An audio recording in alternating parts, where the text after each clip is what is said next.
Hello. Oh, that's not good. Let me, do I have a refresh? Maybe that'll work. How is everyone doing today on this Sunday? Oh, there we go. Yep, just needed to refresh the cache of that. 1 minute late. Oh, dang.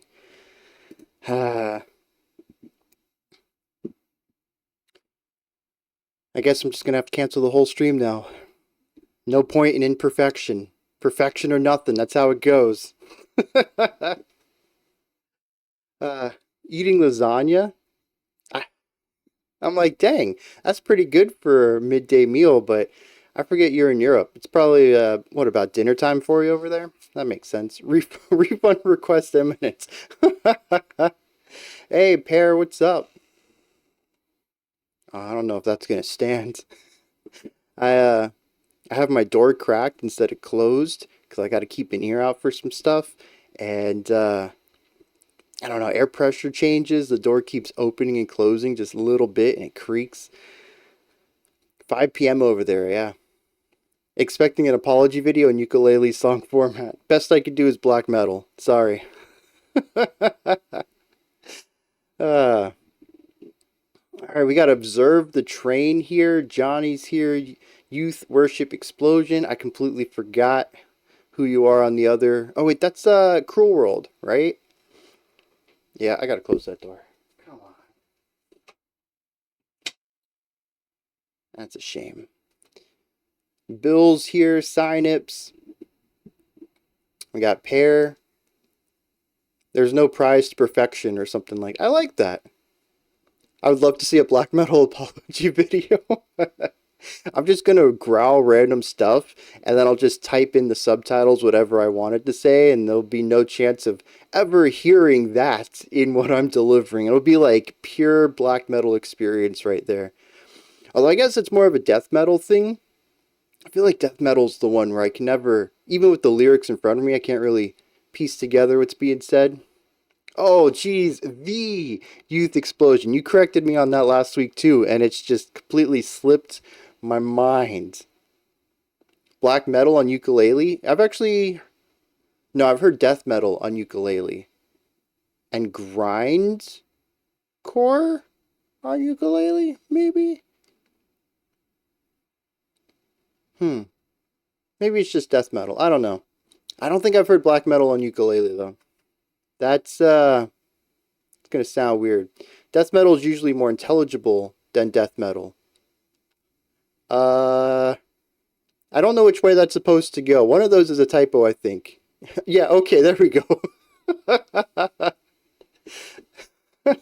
I thought that might have been the joke.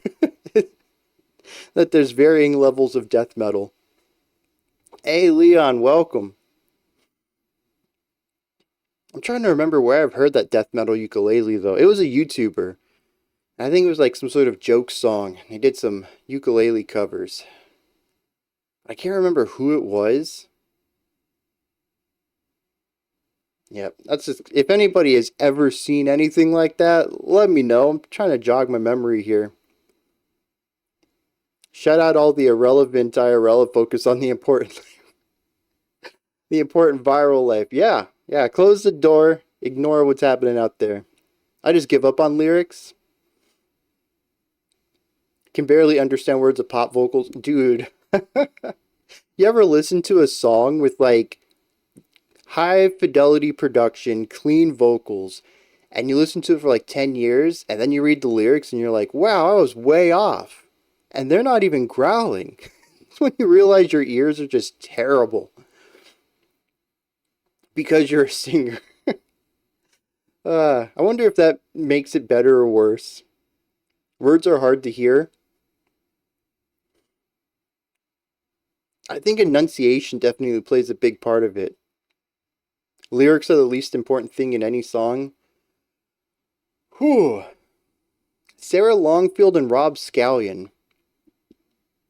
That sounds familiar.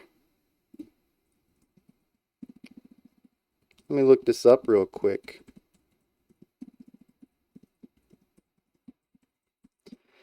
Because that sounds like, well, I didn't watch too much Slayer and Cannibal Corpse. And another Slayer.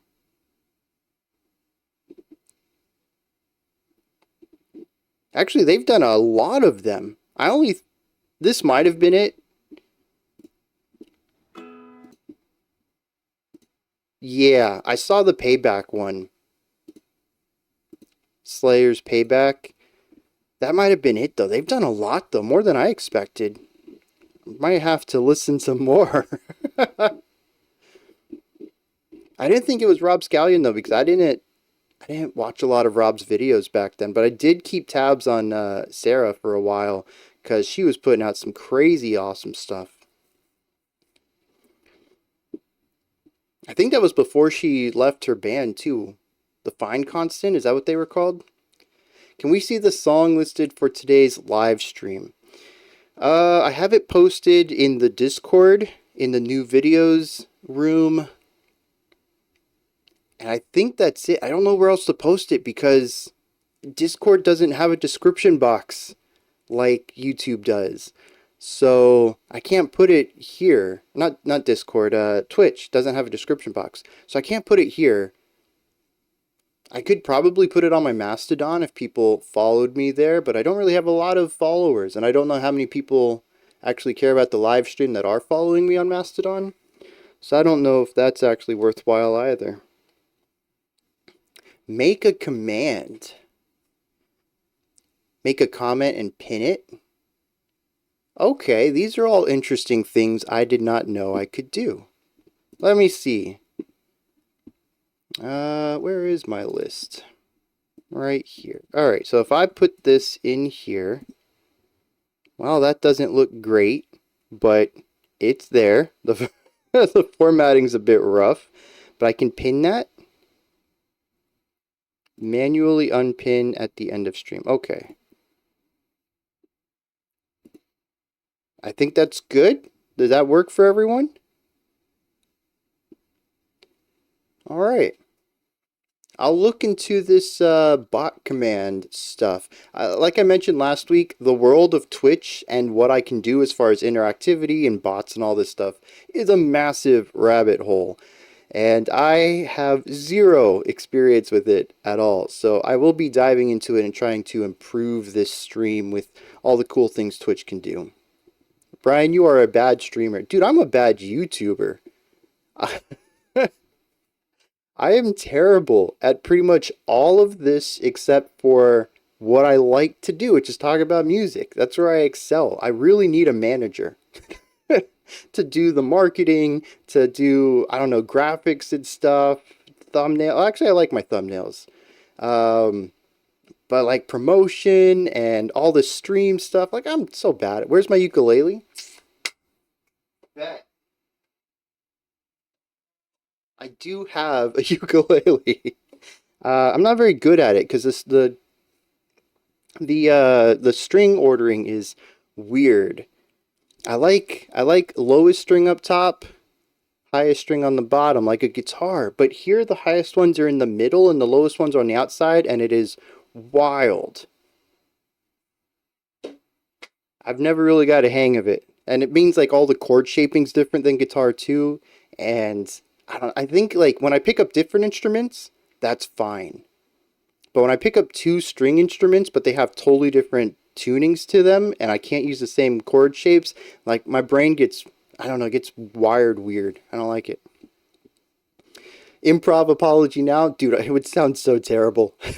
I think what makes you a bad YouTuber is that you don't pander to the algorithm beyond basic stuff like thumbnails and titles. Yeah, I don't. I really don't. I don't really care about views. I don't follow what's cool at the moment or what's hot. I don't really look at analytics much either. I just kind of check to see that my subscribers in the last 30 days is consistent, which it has been for 5 straight years. It hasn't changed at all. I view that as that I'm doing something good, even if the growth isn't large. But yeah, I'm not a metrics-based YouTuber, and I think that's the way to be a good YouTuber, is to follow the trends. He's even prepared for cancellation. Am I? Have I said that before? Oh, well, I mean, also, I guess moving over to Twitch is preparing for cancellation. Oh, which is why you're here. Well, that's good to know too. Because I could probably follow trends, but I think it would be soul crushing. It really would, and I'd hate doing it, I think. Just do videos to explain all the features and always link the videos. Linking videos is the hard part. Because I'll mention, hey, this reminds me of another time I talked about this, or this is like another band that we talked about. And sometimes I'll remember to put the link up there, and other times I don't. I'm only here for the apologies. Dang, dude. I don't know you're going to get much satisfaction there. If you get canceled, it'd be because you covered a K-pop song and said something that isn't blind praise. You know, the funny thing is, as scared as I am of like a hypothetical K-pop standum, I don't know if that's a real word, like a fandom of stans. Anyways, I think I've gotten more crap over Dream Theater and Tool and Nightwish than any K-pop song. The BTS fans were actually really receptive of me kind of having some criticism. There were some fans who were like, nah, dude, you're totally wrong. But for the most part, it was pretty good. Nightwish fans, though, absolutely drug me through the mud. Brian's a bad capitalist. I am, I think. There's a lot of money in being a cancel culture victim. Yeah, I suppose there is. If you pander to the right audience, pun intended. And I'm not gonna do that. It's easy money though, I think. I remember you saying you alienated the Nightwish fans early on. Dude, it was my first video of Nightwish. I think we were like 3 months into the channel. And I had the audacity not to have my jaw drop on the floor when floor hit like this, I don't know, this high C or high F or something like that. And yeah, I didn't fall on the ground and crumple and convulse because I heard this note.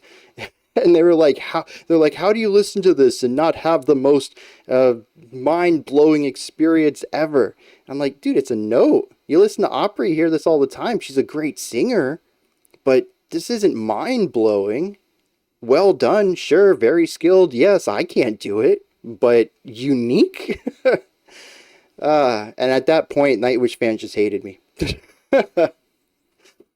Yeah, Tool fans. I don't remember if I mentioned that.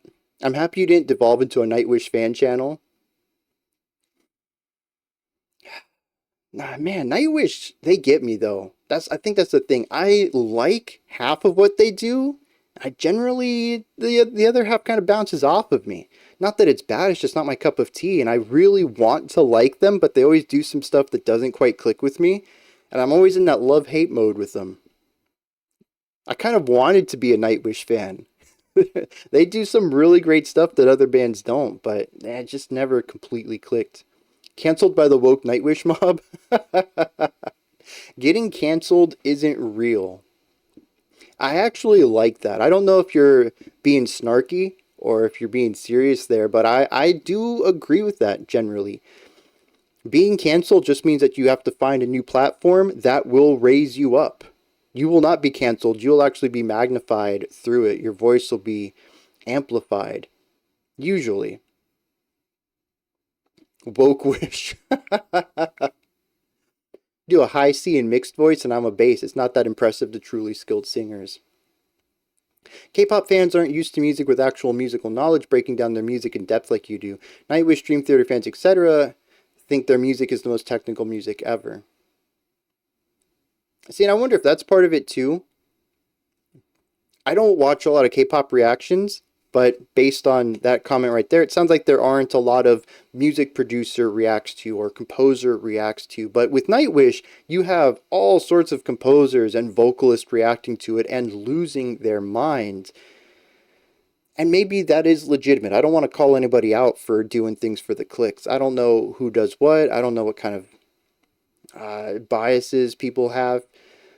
But I called myself a composer. I wasn't impressed with it, or as impressed as they wanted me to be, and now I look like an anomaly amongst the group rather than an outlier.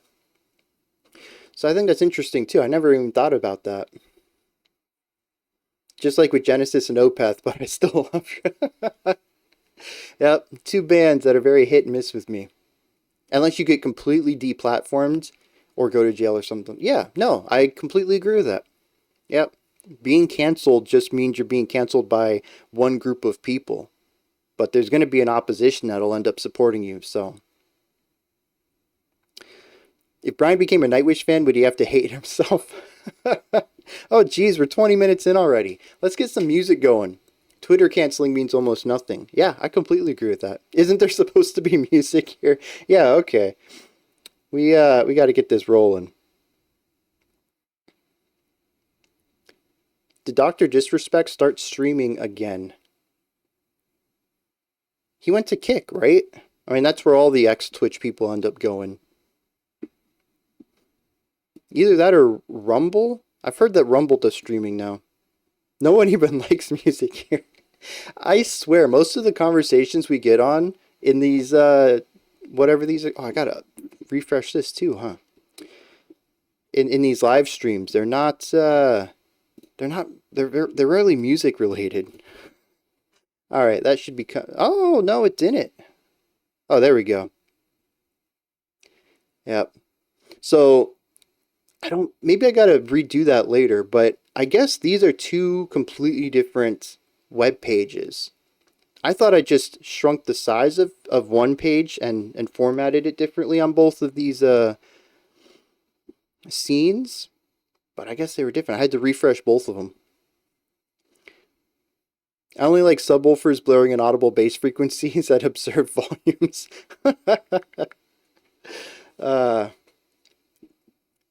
Does it taste good? All right, we got some AILIFDOPA to start us off.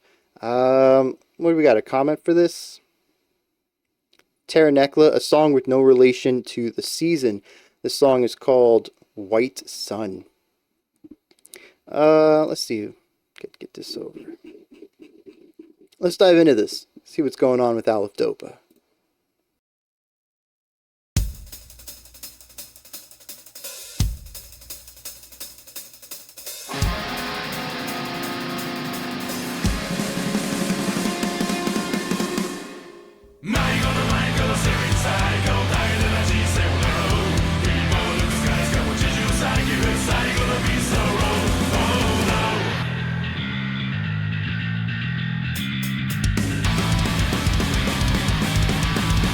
Oh yeah, this is a fun start to the day.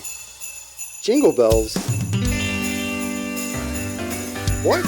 Empty body, interesting. Naked, silent, which between. Keeping violent in the stream. Oh, forget sing. Help you dance me, we are sick. Wicked, tiny Christmas tree. If you saw me, wait and see. Oh, what is going on?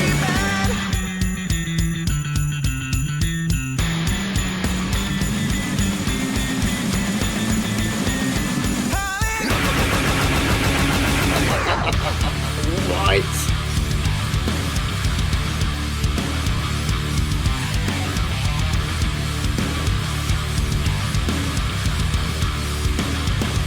I choose my way.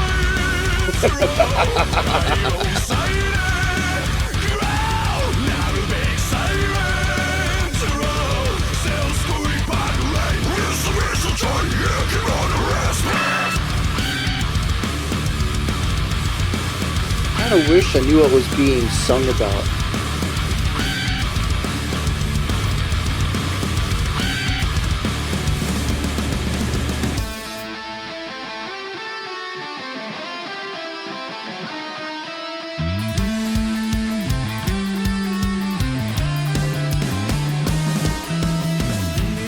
Into snow, I am being facetious.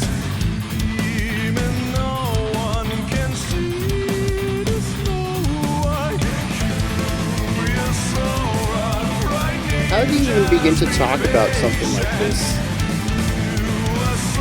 There's so much going on. We've had 3 sections in 3 completely different styles. Transitions that mix with none of those.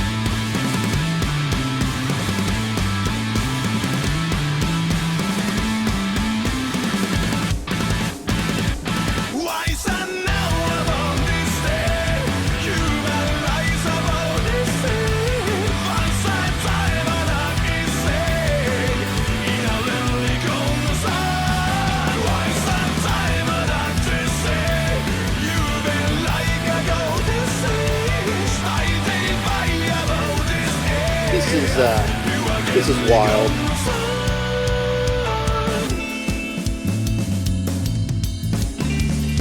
We've had some great piano lines. The drums here are nice. Ooh. We've had some really cool guitar work, some jazzier stuff early on. In the slow war, only skeleton, lonely heritage that made your silent night. Please show us wisdom fall apart. In the music can't be paid for bases. White thorn. No.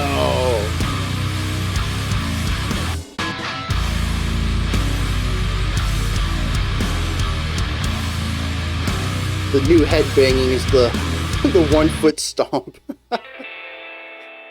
Oh, jeez. Yeah, I don't know what to do with that. I mean, they remind me of Pale Dusk, where they just kind of smash a bunch of things together and call it a day. Yeah, fun medley of ideas. I think that they do the pop punk thing, the metalcore thing, the progressive metal, the gent, the alternative metal. There's a lot of metal in there. The jazzy interludes. Like, they do all of it very well. All of it very iterative, but tons of attention to detail to ensure that all of these sections feel right on their own, but just smashing them all together. Sometimes I actually liked it. There at the end, going from the light piano work, we had that vocal melody, and just out of nowhere, the melody itself pushes into this compressed clean, while the rest of the music has this very jarring switch to metal. I thought that actually worked well as far as jarring transitions go. But a lot of this is just, it's just, let's do a 180. Let's do something totally different. And I don't know, man. It's one of those songs where, at least for me, it's really good for a laugh. There's a comedic element to all of it. It's a very absurd component to everything coming together.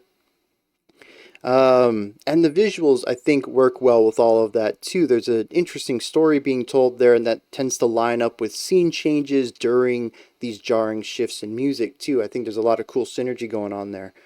But beyond that, I don't know that there's much for me to come back to unless I just want to have a fun time. But I think I would probably choose a song that's a bit more cohesive, that still gives me that same sort of positive energy, than something like this that's just sort of all over the place. But I suppose that's what makes it interesting too.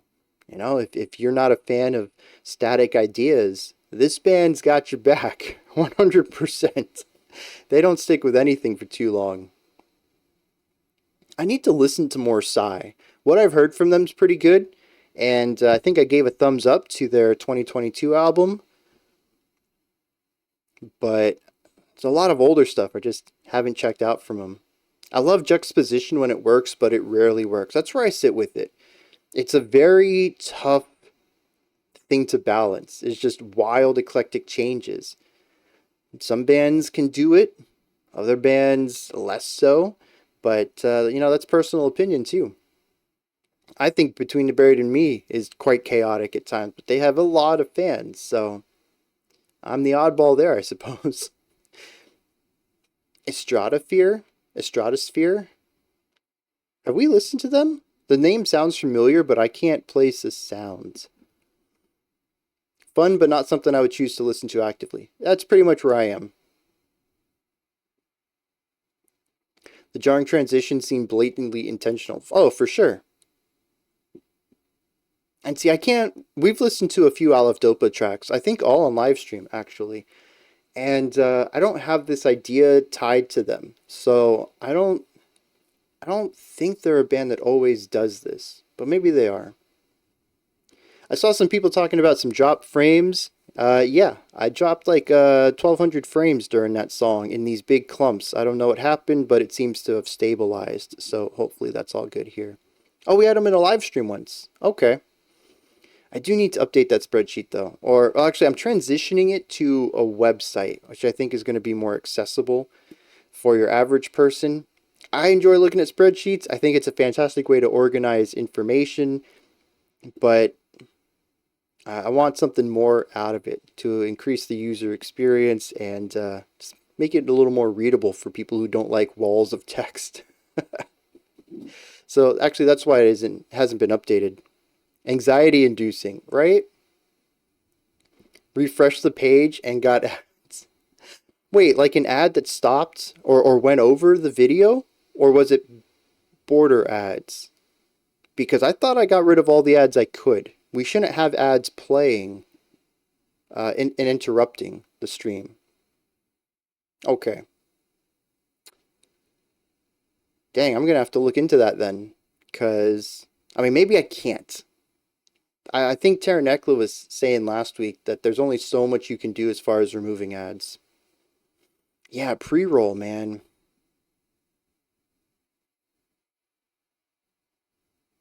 That's why I pretend I'm from our media. I'll look into it. If nothing else, well, I was going to say if nothing else, just use ad blockers. But Twitch does a pretty good job of avoiding ad blockers. I think it has something to do with how they inject their ads into the video stream that makes it indiscernible from the stream itself. So you can't really block it the same way you can block YouTube ads, which are separate streams from the video itself. Easier to discern what is and isn't an ad. But I'll look into it. I don't want anyone coming in and missing some stuff for like 20 or 30 seconds because of some dumb ad. All right. Next up, we got some Slomosa. I like that. This one comes from Greed, Norwegian Desert Rock, aka Tundra Rock. I like that. That's a cool way to change that up a little bit. All right. Yeah, we got a lot of Spotify selections today too. I think 60% of ours today are on Spotify, which is a big change from, 1 or 2 per stream. This stream brought to you by NordVPN. That's good. All right, let's dive into this, see what's going on with Slomosa.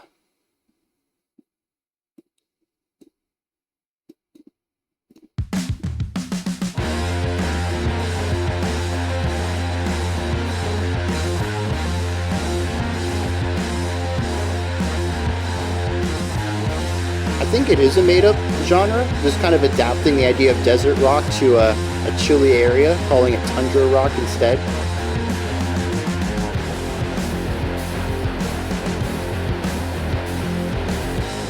Although they did name their album that, so that's pretty cool.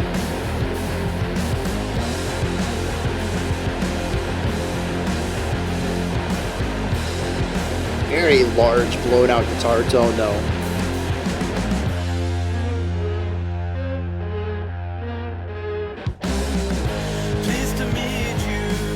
Not the vocals I was expecting.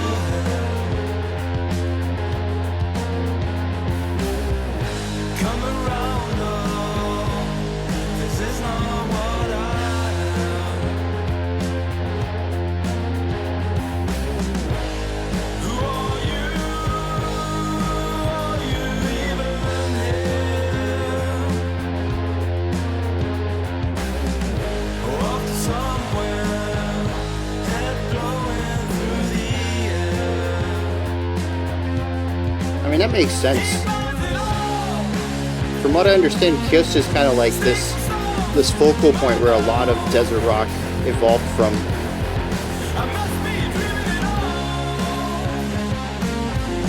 Lose all control.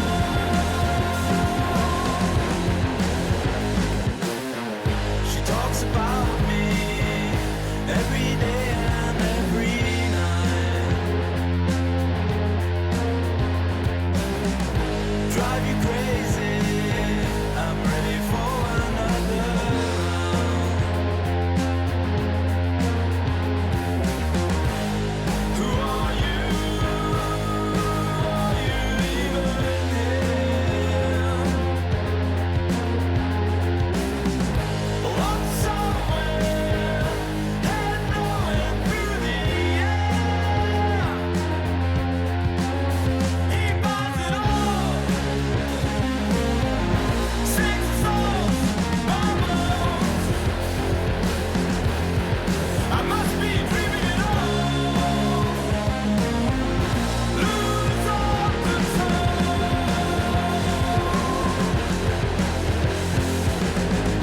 Crazy silence.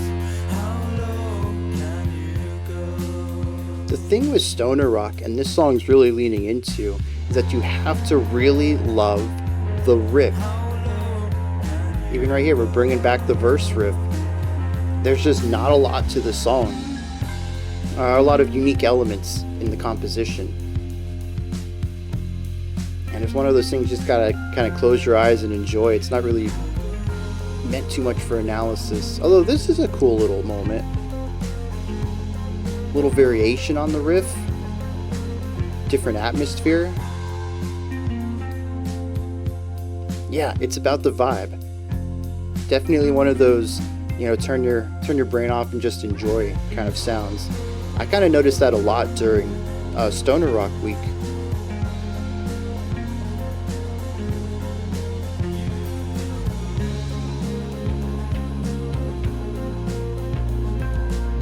Subtle little build up here with the guitar starting on the left, coming to both. The drums amping up.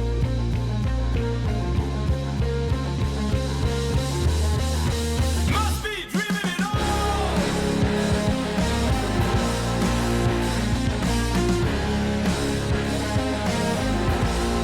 I must be dreaming it all. Really interesting production on the vocals too. They're wider than I would expect. Can't see there's more than one way. There's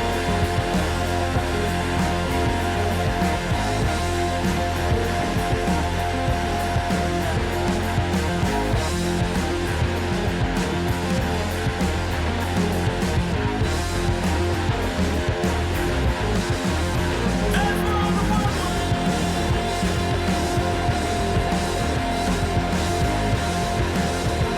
Yeah, just really leaning into this.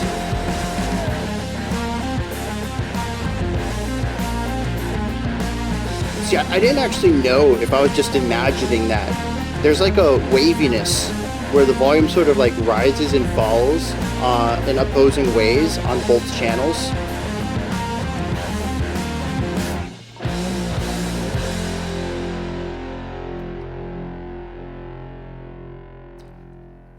But it was just that moment. I don't remember the vocals doing that towards the beginning of the track.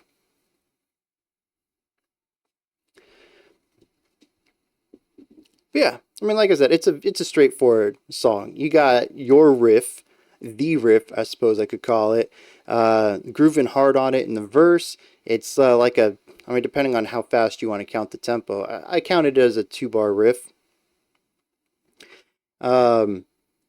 And just repeat that over and over and over and over. We change it up. We get a bit more of a driving riff in the verse, or sorry, the chorus. Just kind of keep that going. You do your verse again, your chorus. I mean, it's rock music, right? You write 2 riffs, change it up a little bit in the bridge, and call it a day. But they do it well. It's got a nice atmosphere. It's got great groove to it. I like the vocals. They were different than I expected, but ended up working out really well. They're, I don't know. I feel like they're a bit too wide. They need to, I don't know, be more piercing, be more focused to complement the massive sound of the guitars and the bass, which are taking up so much room. They need to be more defined. But I don't know, it ends up working, has a unique feel to it too, so maybe that works as well. This is the type of song I would have on repeat if I liked the vocals and wanted to learn to sing it, but I don't care about the sing-along factor.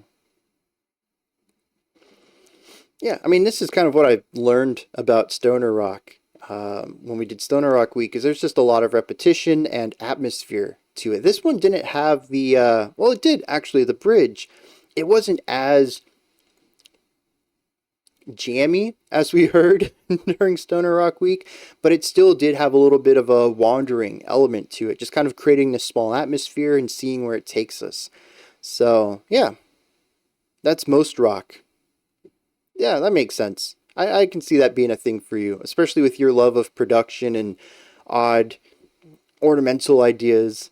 I can see rock being a bit more straightforward for you. Something that you really lean into the lyrics or doesn't really grab you.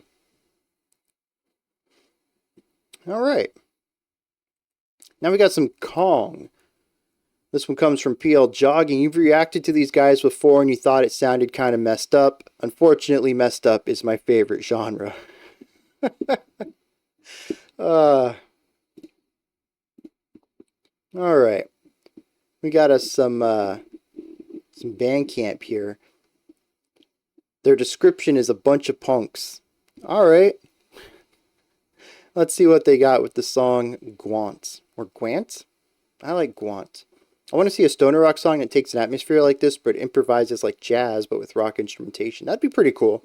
I think it would deviate a bit from the stoner core. It would be a bit more of a experimental, progressive take on it. But yeah, that'd be pretty neat. Just kind of bring the atmosphere down a little bit, carve out that space for some solos, and see what happens. I could get behind that. All right, let's see what's going on with Kong.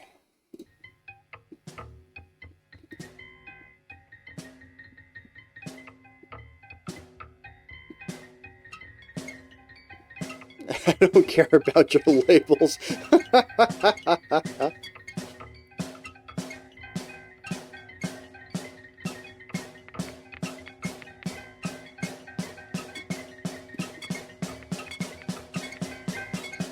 Alright, where are they going with this?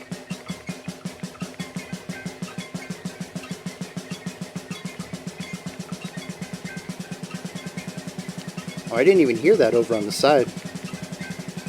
I was so focused on this drum idea.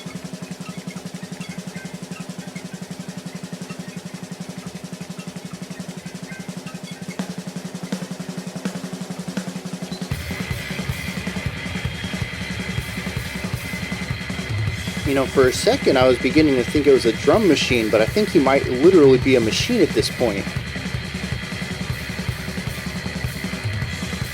The consistency of the attack on the snare is ridiculous.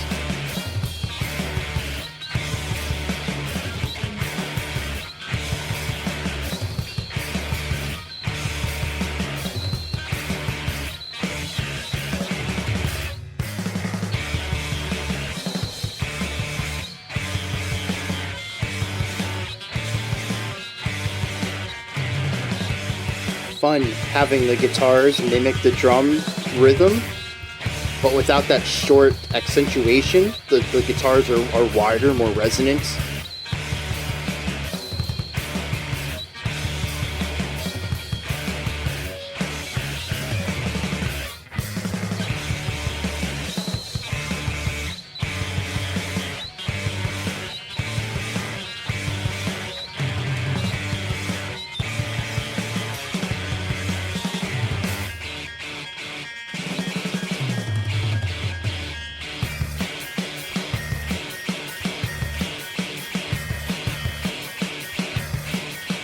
Just take the right part of your headphones off.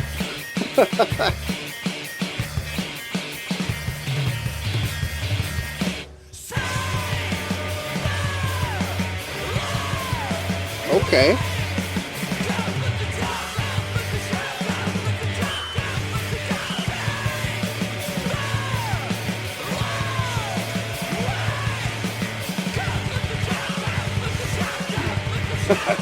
Dude, that sounds wild. I mean, the music too, but also the description of your headphones.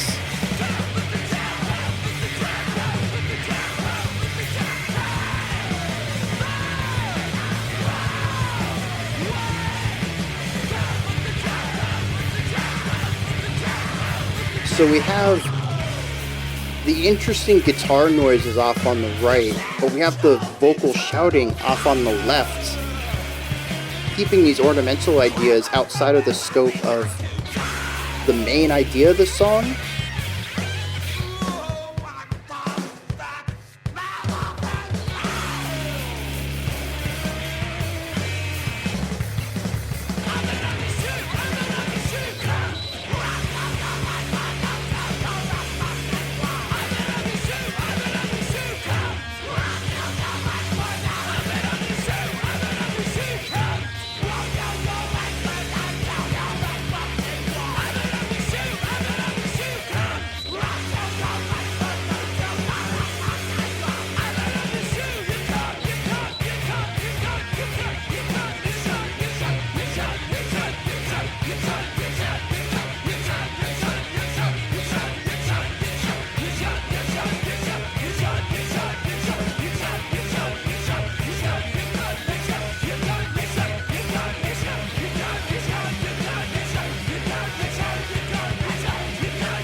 Ah, jeez.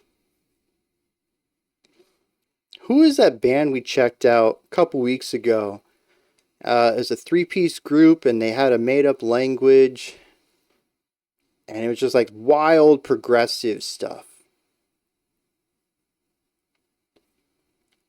Take that and mix it with like punky post-hardcore stuff, and you get this. Very rhythmic, I think, in every element. It doesn't really devolve much into melodic ideas at all. When it does showcase melody, it's usually dissonant melody at that.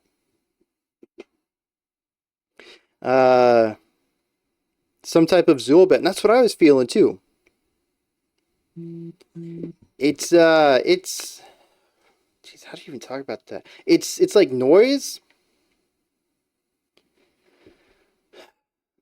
but punk, but progressive, well, experimental maybe would be the right word for it. I don't have words for this, man. You heard it. I can describe this about as well as any of you can, I think. It's definitely Kong, though. That intro. I think that's the most alarming part about this song. Alarming is the wrong word. Attention grabbing. Johnny had thought it was going to go in a sample direction.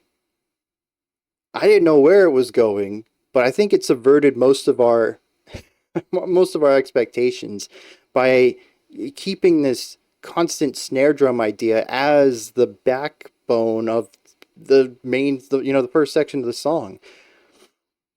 That was just absolutely wild. Keeping that intensity and holding on to it for so long instead of allowing it to grow and evolve into something. Didn't sound like Zool. I think the Zool part primarily for me comes through the rhythmic and vocal part of it. Particularly the final minute or so is what made me feel more Zool. But it's impressive to write a song so precise it sounds so messy. Yeah. Yeah, I can get behind that. It is one of those things where it sounds really terrible. It's the wrong word for it, but I hope you understand where I'm going with that. It just sounds it chucks so much convention out the window that it almost sounds like a bunch of people just playing random things. But when you actually listen to it, there is a lot of frickin' skill on display here, both compositionally and performance-wise. It's really difficult for me to walk away from this saying that I wasn't impressed or I'm not interested in more. It's 100% not my cup of tea, but I feel compelled to explore more of their work now. It's just one of those things that you just have to listen to more of. I was thinking of the Doom Sludge Band, Colm. This was avant-garde in the Rio vein. Yeah. All right, that one gets pulled down. I don't know when I'll get to that. I don't know when I'll be in the mood for it, but how do you get in the mood for that? You just, let's go get surprised. Let's see what some people are going to yell at me about. And yeah, I don't know. That was just wild. If you guys will give me 1 second, I'll be right back.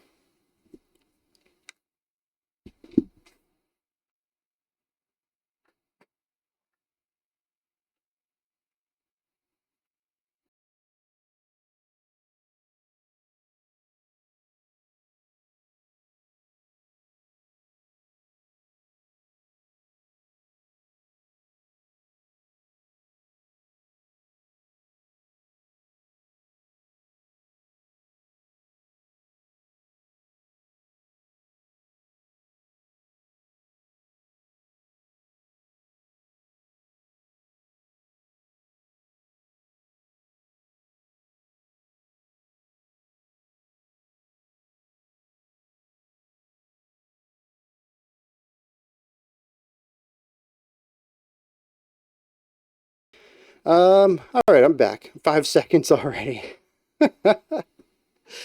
Ah, jeez. All right.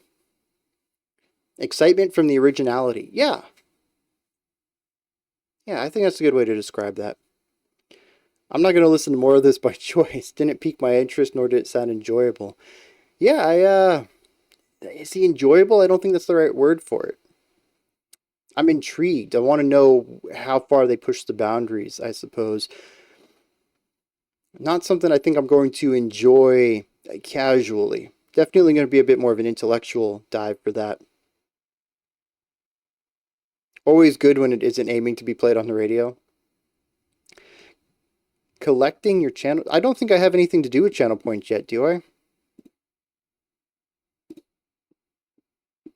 Oh, there's message effects, gigantify and emote. So there's some stuff built in already.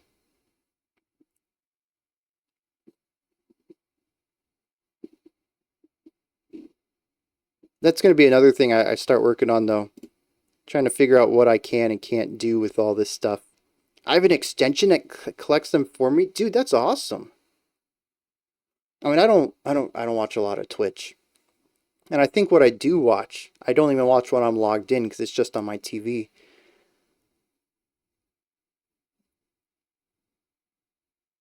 But yeah, that's pretty cool. Because the whole point of collecting is like an engagement thing to make sure it's not on in the background, I think. And that's just kind of dumb. Twitch, don't tell me how to interact with your platform.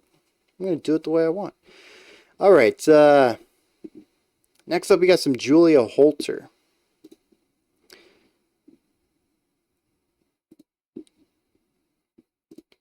From the album The Laugh is in the Eyes. Oh, and it's the title track, too. This one comes at us from Wormy, a detuned into a gorgeous finish. Alright. Y'all are giving me a lot of descriptions of stuff that I'm not usually too keen on. Let's see how this goes. Oh, that's loud. Let me fix that for you.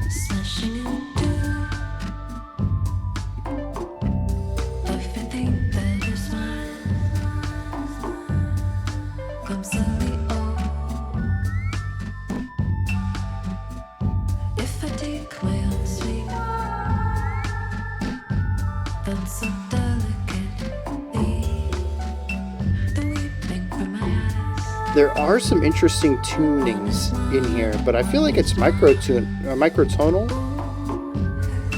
Oh, there's actually some detuned sound. But also,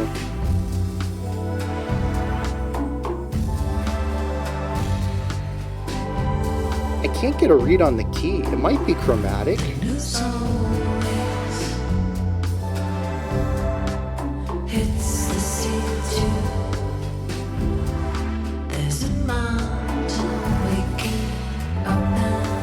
No, it's not chromatic. There's a progression here.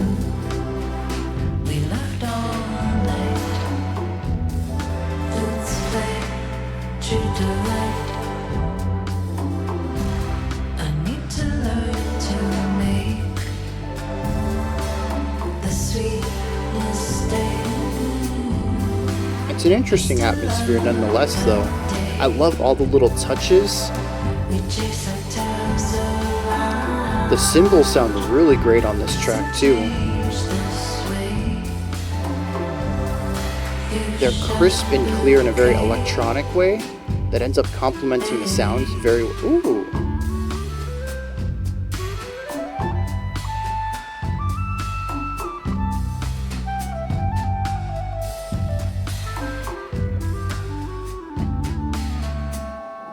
That reverb is wild because it's not natural. It doesn't, move away from the core of the instrument and decay.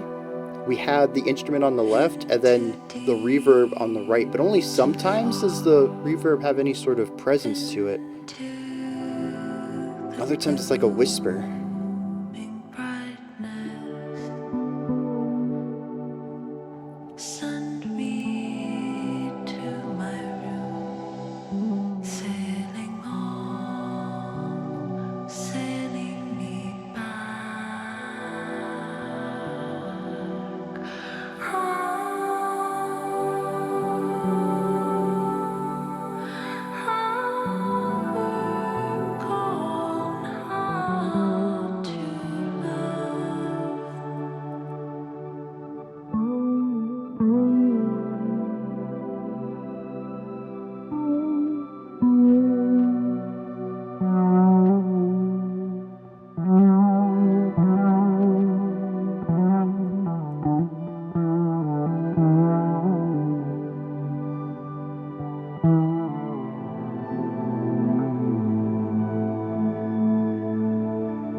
That's really interesting placement too.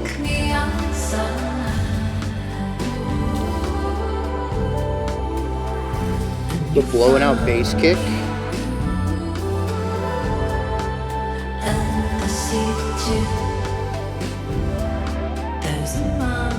The flute counterpoint's nice. A bit chaotic, but complimentary still.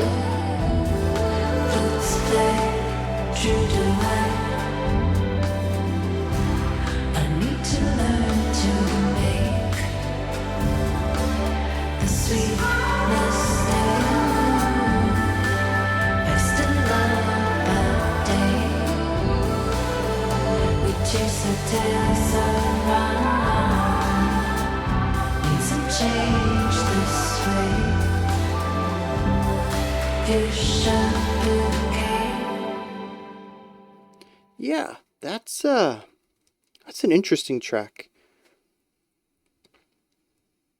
It's interesting because it sounds, well, it sounds like an electronic-based pop song in a lot of ways.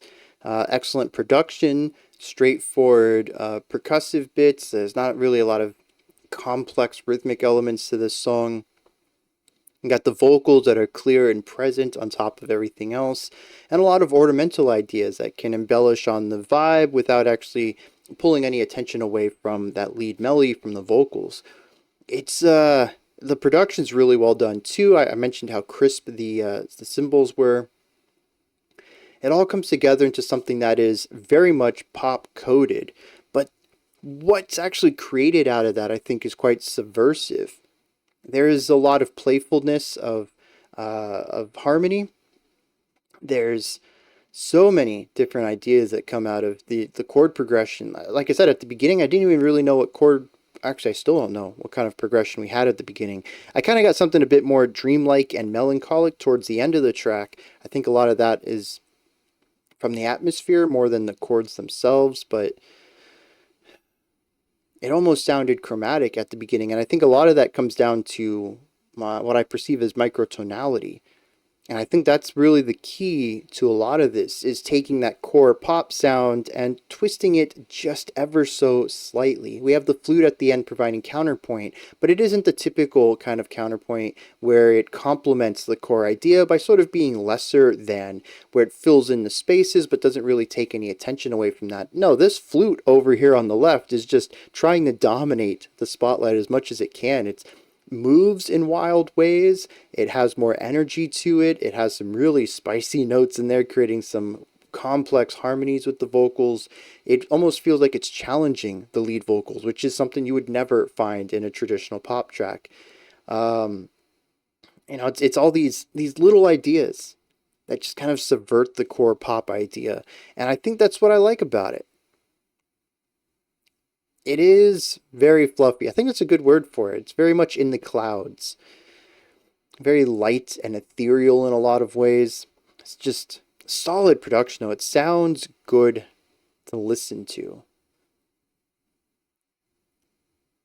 But it does challenge norm, and I like that.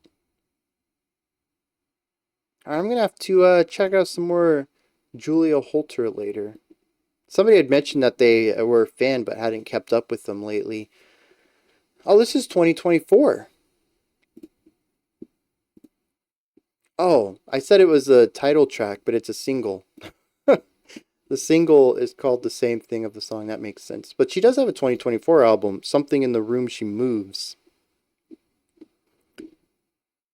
10 songs at 53 minutes. That's...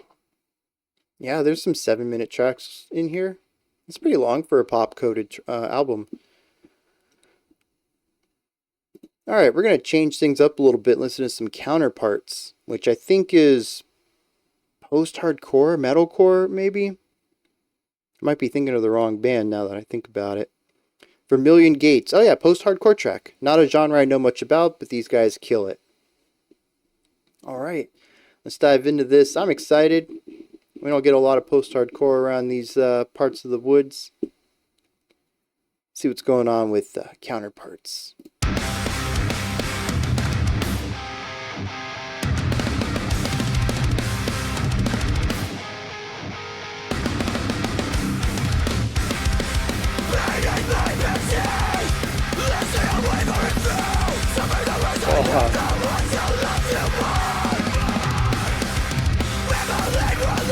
Yeah, no worries, Mark. I'm doing well. I hope you're doing well today as well. Just gotta keep saying the word well until it sounds weird.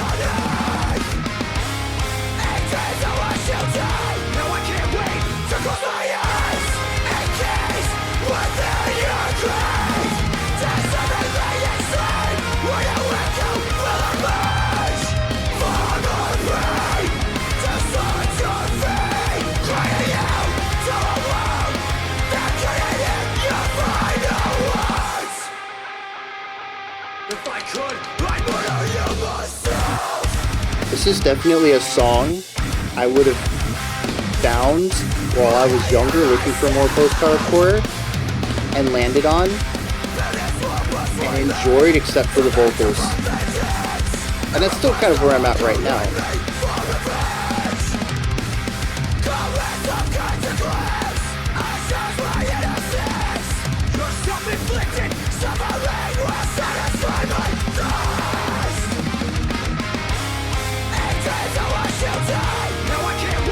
I mean, musically, this is solid.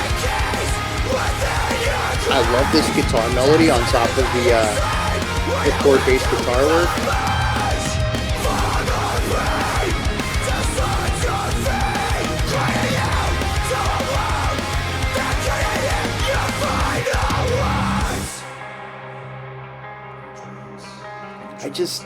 I want melody in the vocals. I want some clean singing to go against the harshes. This is very 2000s for sure.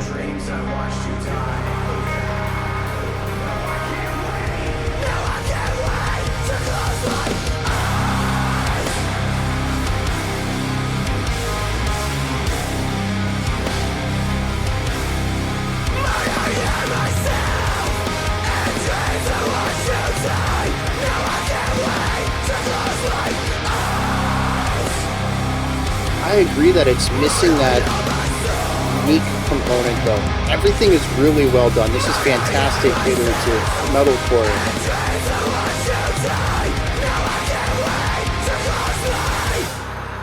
But for me, if I'm going to listen to metalcore with harsh vocals consistently, I need the music doing something really interesting to pull me in. Oh, this is new stuff.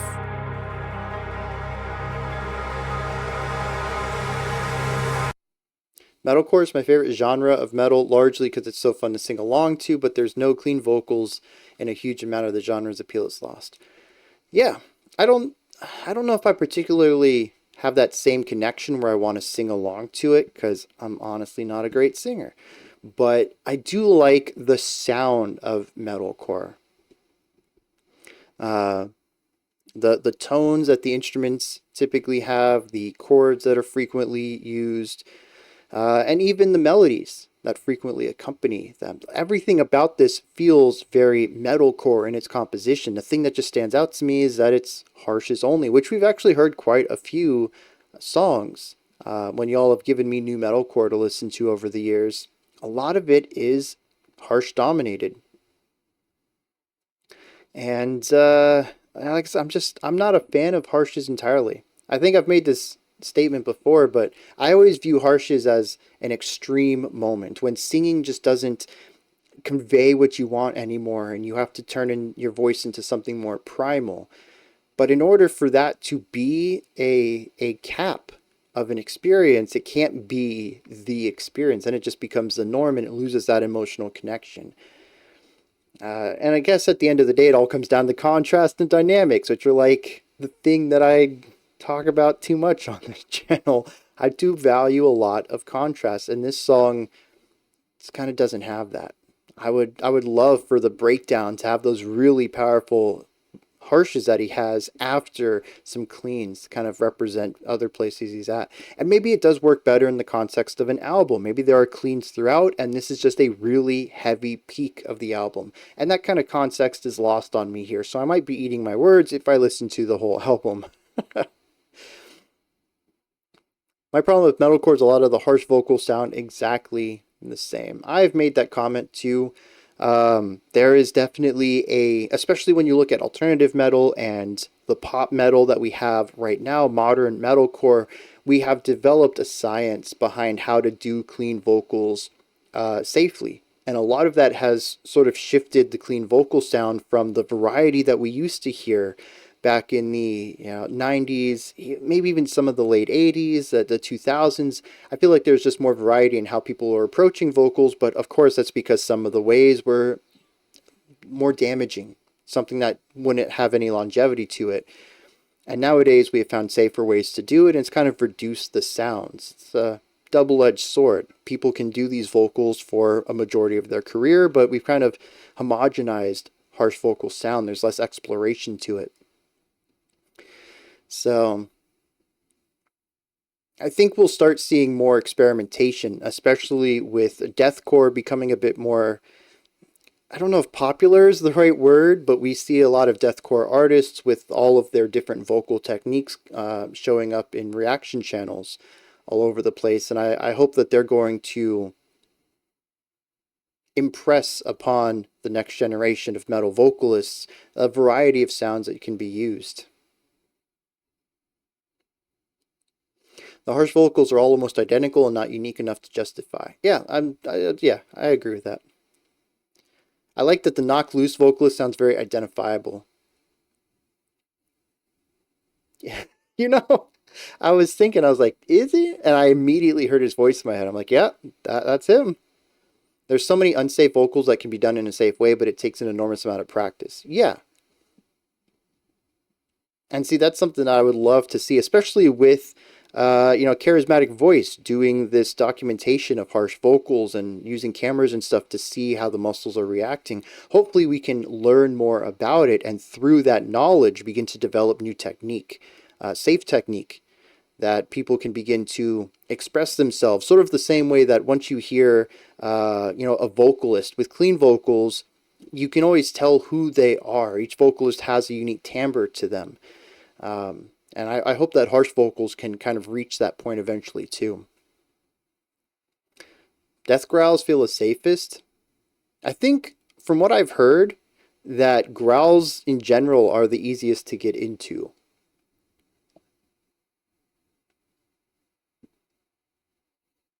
You get a lot of support from the stomach. Yeah. I mean, honestly, you should be supporting any type of vocal you do with your diaphragm, but I guess growls make more sense just to naturally do that anyways. Maybe that's just my feeling towards that. I can't do growls anyways, so I'm going based on sound and my limited understanding of how vocal production works. Yeah, false fold. What did I call them? I don't think I called them anything actually. But when I say growl, I typically mean what do they call them? Because it's the opposite of fry. Is it false? Because I know false fold is the technical term, but I don't think I would ever use that.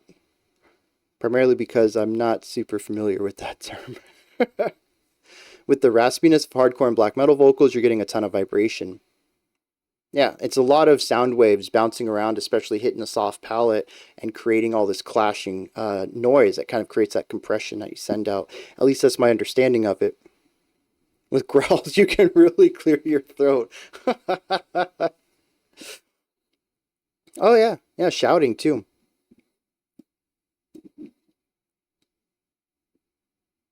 Really?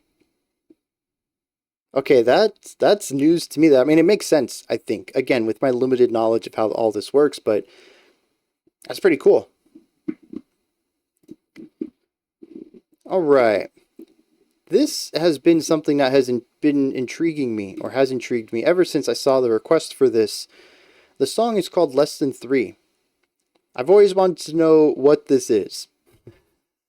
I finally get to find out. This one comes at us from It's a Cruel World, art pop band from Norway. Their band lineup includes a full-time tuba player. For a fun game, try to figure out whatever the hell he's doing on this track. It's called Heart. Is it really? I'm going to keep calling it Less Than 3, though. I think they're wrong. Who cares about authorial intent? This is Less Than 3. Although I suppose that is definitely the millennial in me coming out, as we used to say I less than 3 you, so.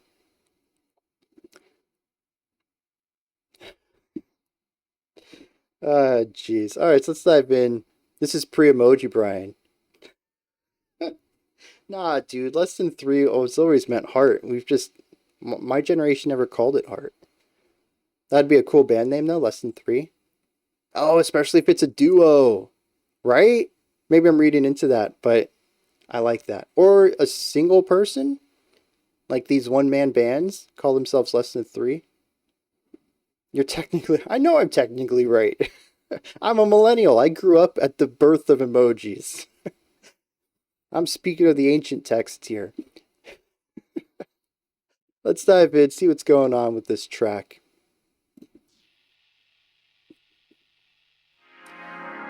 If it was a duo with a dog registered as a bandmate.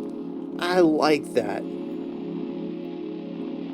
All your faults are wretched, molding roads and building bridges, bridges south of villages.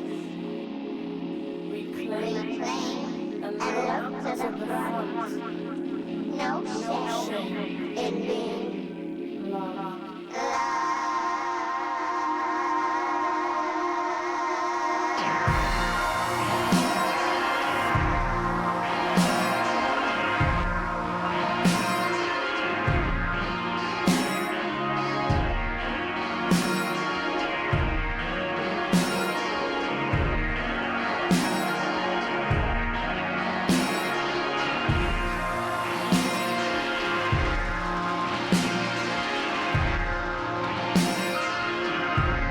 I don't know how I feel about this yet.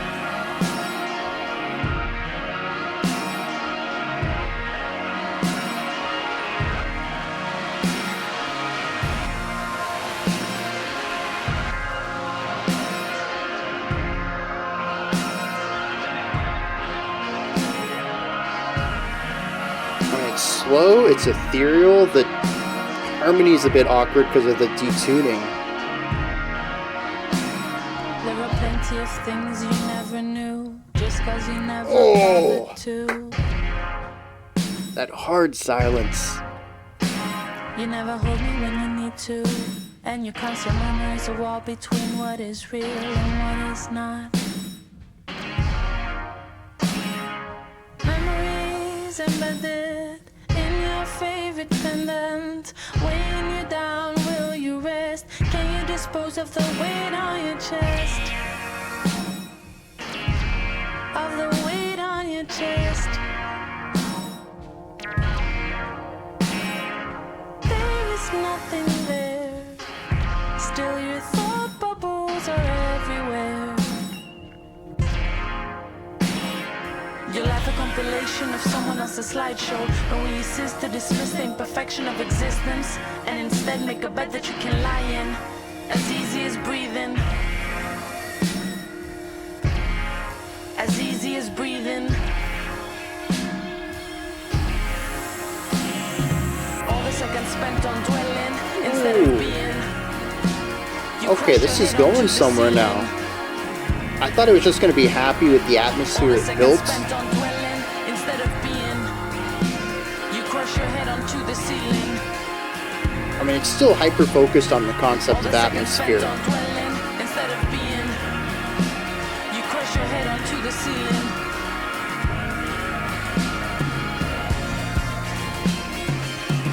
Okay.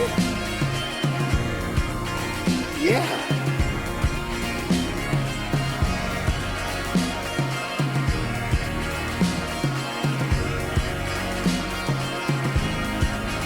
I'm gonna have to check out more of this. Kind of a rough start for me, but they've really evolved it into something interesting. Memories invented, made into resentment. Weigh you down, keep your head. If there's going to be a breakpoint for me, it's going to be the tuning, though.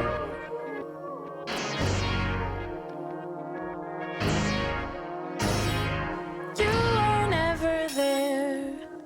Still your traces are left everywhere. Your life a compilation of someone else's slideshow, but when you cease to dismiss the imperfection of existence and instead make a bed that you can lie in. The drone in the background's neat because it has some pitch warble to it. Let's make an agreement for the time being. All your faults are riches, molding roads and building bridges. Rid yourself of glitches. Reclaim and look to the front. Oh, and every song is different. I can get behind that. For something like this, I think I would need the variety. No shame in being loved. No shame. No shame in being loved. Yeah.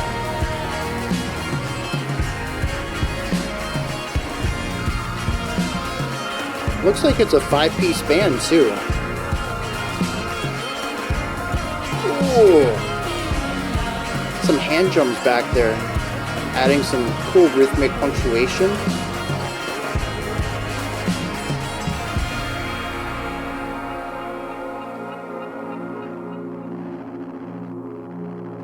Yeah, that's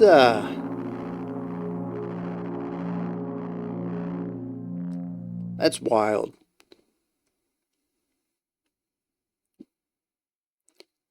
So many songs today where a lot of parts of a song work, but the complete picture doesn't land. Interesting. And see, I'm kind of the opposite on this one. There's definitely some parts in here that I'm not as keen on. The extended intro, the dip back down after the first big section, I think a lot of that comes down to a refocusing on the wildly tuned instruments and the constant pitch fluctuation on these instruments. But as soon as the vocals and the guitar come back in and we get all of the percussion, that gives us this really cool stuff. As far as rhythmic layering goes, it really clicks. To me, it's a thing where parts of it don't work, but it does come together. And I really like the full picture here. I was thinking it was just going to originally be a vibe kind of song where you get this atmosphere and just kind of enjoy it for the majority of the track. And they do expand on it. I don't think that core atmosphere changes on the foundational level. But the thing that it evolves into as they incorporate more elements to it is really great. It is super groovy. It's got a nice feel to it. It still has this detuned sort of what is it, synthwave kind of thing going on with the synth pads, but it's paired with almost a jazziness. It's almost like a funky guitar idea.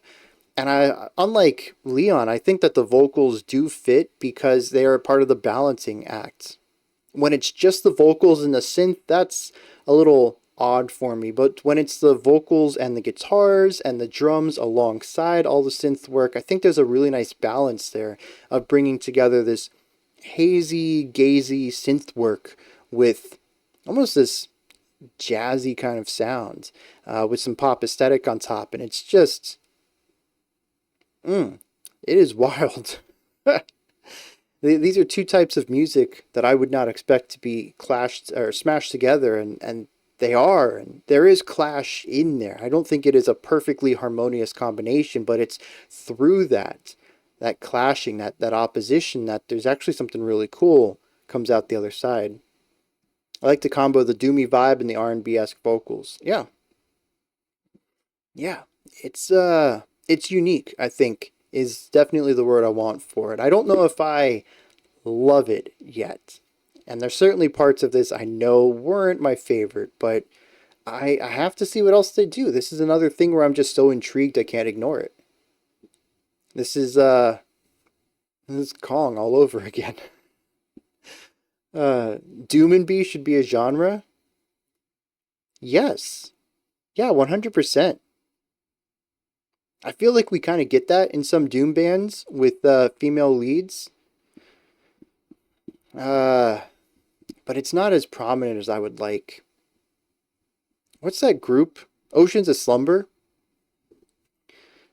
They've had some tracks in the past that keep a very doomy vibe and put some...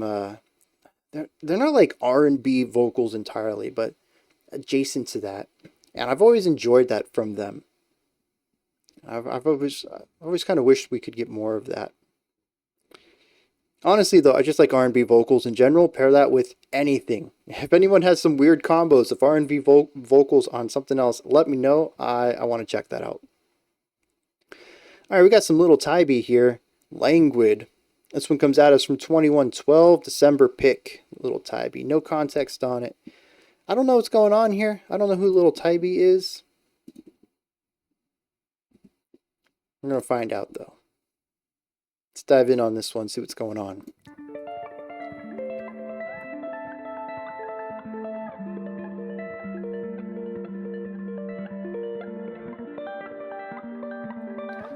You know, I was thinking hip-hop. I'm beginning to think that's not what we're getting.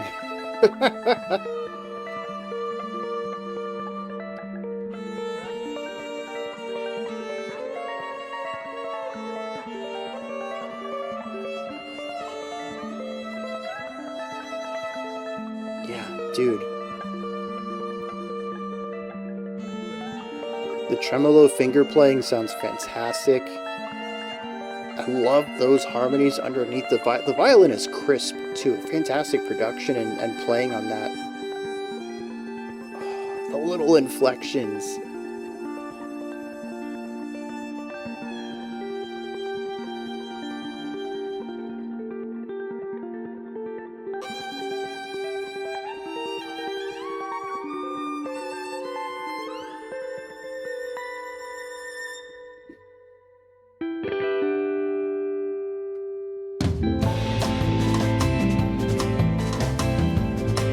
Alright, so at least I'm consistent.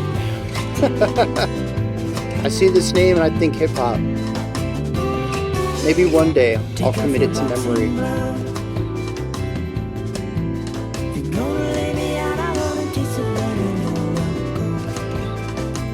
There's so many moving parts.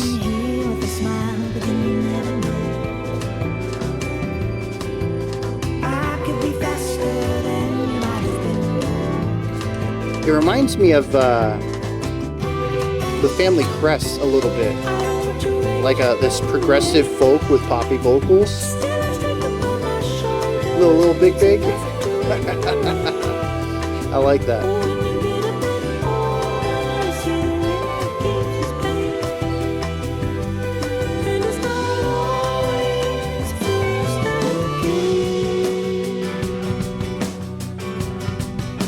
Oh, coming hard with the groove.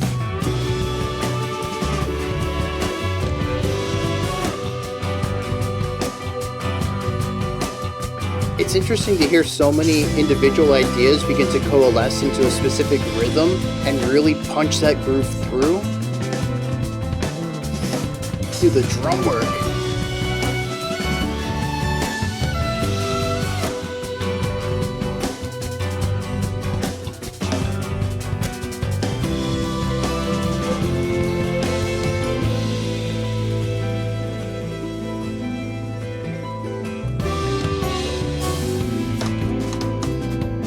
Yeah. The instruments are fantastic at creating the atmosphere, but the drums, that's what I keep coming back to.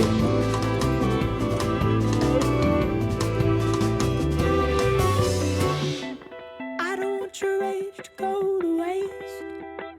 I still have strength upon my shoulders, and it's enough to embrace. Nice presence on the falsetto too.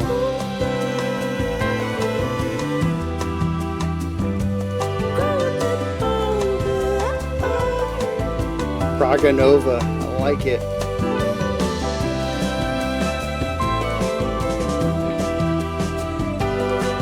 Yeah, okay. Endearing's a good word for this.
So when Synapse said endearing, I wondered what the song was about lyrically. So with that big instrumental bit, I pulled up the lyrics real quick. There's not a lot of them, but I do like the beginning. It says, "Take off your boxing gloves. If you're going to lay me out, I want to taste the blood on your knuckles. But then you never know. I could be faster than you might have been told. I don't want your rage to go to waste. I still have strength upon my shoulders, and it's enough to win a race." Very poetic. I love that. It's also a bit more aggressive, but also lighthearted than the music lets on. Masterfully composed, every instrument's doing its own thing and complements each other so well. Yeah. And there really is nothing offensive in here. Everything is very palatable. It might not be someone's jam, but it's definitely not something I think people would be like, ew, I don't like that sound. It's gorgeous though. From start to finish, the instrumentation is absolutely breathtaking. the atmospheres they create, the layers, the ways that everything works together while being unique and individual, even at times coming together to focus on a specific concept and leaning into that the way that we saw that first groovy section. The drummer, though, as I said, kind of steals the show for me. Just absolutely wonderful. Very fluid way of drumming. Not necessarily melodic in too many passages. It's still very rhythmic pattern based, but a lot of expression within that and a lot of light playfulness, little cymbal hits, not enough to create a big crash or splash, but enough to just get a little ting out of it to ornament an already complex pattern. Ghost notes here and there on the snare. It's just, everything is wonderful. It's very light and dexterous in every component, and just gorgeous to listen to. The violin and the guitar kicked the song off and just put me immediately in that mood. It comforted me, wrapped itself around me and said, you're in for a good time. And it did not lie to me at all. Yeah, I'll be listening to more of this. Also, I noticed somebody had said that they were going to, it was the Youth Worship Explosion, said that they were going to pull this one down. And I didn't know people used that vocabulary. I don't know if they got that from me. The reason I say it is because I keep all these tabs on my top screen and I drag the shortcut down to my main desktop on my bottom screen. So I literally pull them down. You got it from me. Okay. But I think that's going to be interesting if people just pick up on that. It just becomes an idea of, keeping that for later, putting it in your pocket. I think it's kind of cool, actually. Preparing for the contrast to come next. What comes next? Aara? This whole album is great. Hearing Blue is another I'm a big fan of. Is that another album of theirs? Hearing Blue? Does not look like it. Unless it's a song you're talking about. Oh, next is your pick. Okay. All right. Founded in 2018 by vocalist and multi-instrumentalist. Oh, by a vocalist and a multi-instrumentalist to create art highly influenced by... I'm not going to finish reading that because I just want to be surprised now. This is going to be grim and true. We only have 2 left. Oh, no, we have 3 left. Well, we're going to make this. I thought we were going to be a little rough on time given I wouldn't shut up at the beginning of this. We can't end the year without some black... Is this black metal? Synapse. Going with a track from Aara's new concept album about the north face of Mount Eiger in Switzerland. It tells about all the struggles and at least 64 people who died trying to reach the top. Released today as of December 6th. Okay, 'tis the season. To be fair, black metal is definitely a snowy sound, generally for me. It's very black and white and feels bleak like winter does. So, I understand the connection. Well, that said, let's dive in, see what they're bringing to the table.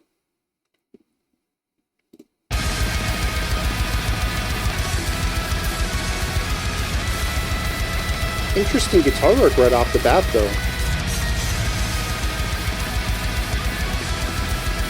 The insanity in the abyss.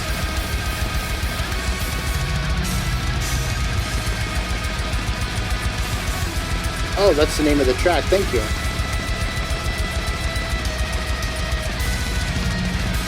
The first Over album is good for snowy days.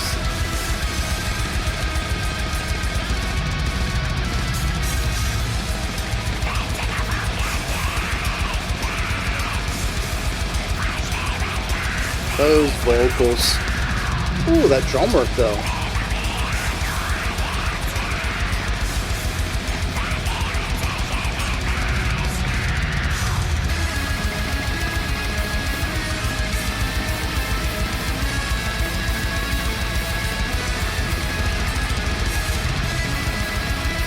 I think that joke went over my head, Pear. I'm not sure the connection between those 2 words.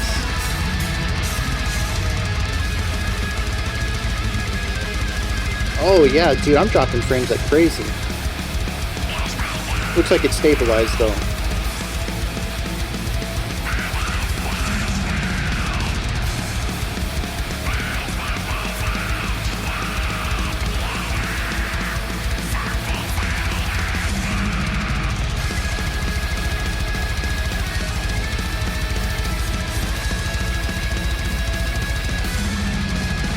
Oh, I gotcha.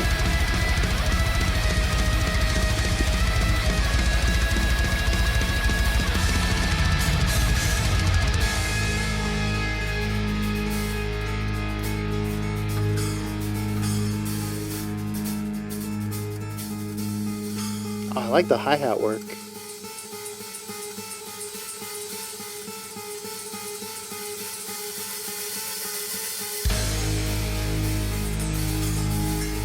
Ooh, okay.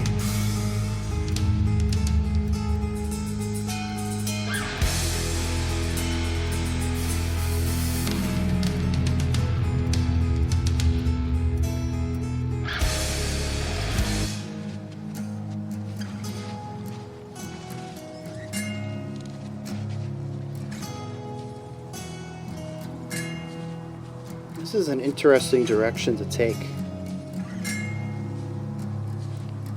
I like the constant strumming in the back. It might be muted even. It just feels like a percussive element out of the guitar.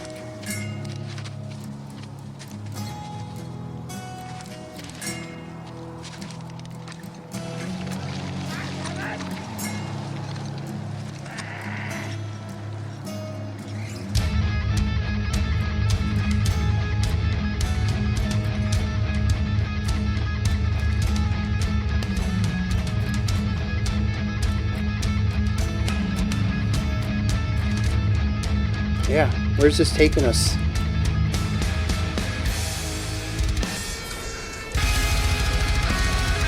Okay. I was hoping to stay in that atmosphere a little more before the bass kicks came back.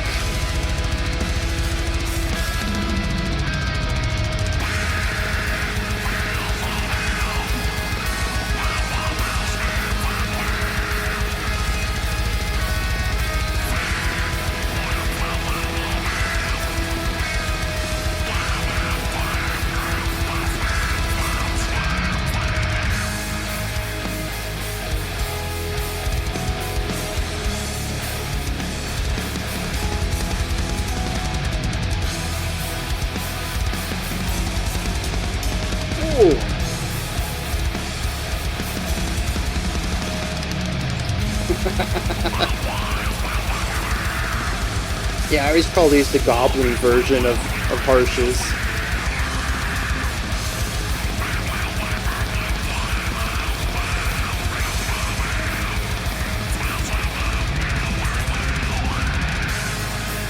What's interesting though is I don't really hear these vocals any different than really any other kind of harsh vocal. The monotonous element of it, I think, just kind of makes them all sound, or they end up fitting into the same component of the song. But I view them all similarly, even if they're very different texturally, texture-wise.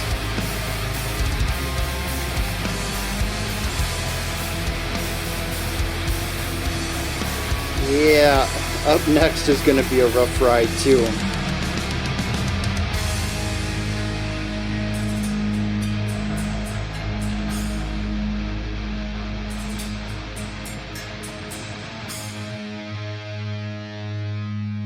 I do like the drummer's direction outside of the 16th note, just smash the drums as hard as you can idea. I think the cymbal work's pretty cool. I liked their very light semi-melodic drumming that we had in that low point of the song. I just want the drummer to explore more of that. I know it's black metal and you need the constant attack, but I don't know, we've listened to some really interesting black metal over the years where the band has kind of gotten away from that pure 16th note attack and have explored the sound of black metal without the rigid rhythmic element to it. And I just love to hear more of that from here, because the drummer obviously has the chops for it. both performance-wise and compositionally. I want them to lean into that a little bit more. But otherwise, I mean, it's black metal. We got fast 16th note strumming on the guitars, some nice melody on top of that at times. It is very clear though. I don't think I mentioned the production of it. I can hear everything in here. And it's pretty impressive for black metal. The drums are a bit high in the mix, I'll agree with that. They could come down just a tad bit to make more room for the guitars, but I think the vocals are perfectly mixed here. I'm curious how you pick up on the triggeredness of the drums. I don't think I have an ear for that. And I think after hearing so many drummers who can just play wild stuff like this, it's not even just like, oh, this is fast. So, I'm skeptical of if it's triggered or not. But I didn't hear anything in here that would showcase that. This album works well as a concept album, easy to imagine the harsh climbing conditions rather than everything being about evil and Satan. See, I'm a big fan of that too. I like black metal that explores other themes and topics lyrically. And I think it's interesting bringing that bleak sound to things outside of occultism. There are no dynamics in the drum rolls, velocities, and it sound like change to me. Okay. I mean, I just figured he was a top-notch drummer, but I mean, it could also be that it's touched up in post too. It doesn't necessarily have to be triggered. But, well, the other thing too is that, like you said, it could be that he's playing all of this legitimately, but it's also triggering MIDI drums in the mix for, was it like live flattening out of the dynamics so you don't have to go back and touch it up later, which I think is interesting. So many people who use electronic libraries, digital libraries for their music, end up using humanizing features to mildly adjust velocities and volumes and even timing to make things feel more natural. And then you have metal musicians who are literally playing their drums and then triggering that for MIDI instrumentation for that perfection. They don't play live at all. I was talking mostly about live performance in the studio, but yeah, that's interesting though. I really like that. I've always figured if I ever made it somehow big as a musician, that I would not really want to do the live touring thing. Maybe playing live shows around my hometown would be one thing, but traveling the world all the time, different city every night, just doesn't excite me. And so I completely understand not playing live. Nature can be as brutal as anything evil and satanic. 100%. I like that. But I think it does fit this. If this story is about people climbing this mountain that has taken lives, yeah. Bleak, black and white, snowy effect of black metal, the atmosphere black metal usually makes, it's perfect for a mountain climbing song. Shading coming in with the hard facts. Nature is evil and satanic. But yeah, as far as black metal goes, I enjoyed that more than usual. Not something I'm going to dive into, but better than usual. And I think a lot of that comes down to the more melodic guitar work and that whole middle section, which I liked. Alright, we have some liturgy. Liturgy. I always forget how to say this. The thing is after I do a reaction to this group, I always go and check the pronunciation, and I forget it by the next time they're on the channel. I forget where the emphasis goes on this. Yep. Ooh, we're dropping hard right now. I'm going to wait a second, hoping things stabilize before I start this next track. Oh, you can hear? That's actually how that usually goes. Audio is such a small part. It might even be that the audio goes through fine entirely. But yeah, my bit rate's cut in half right now.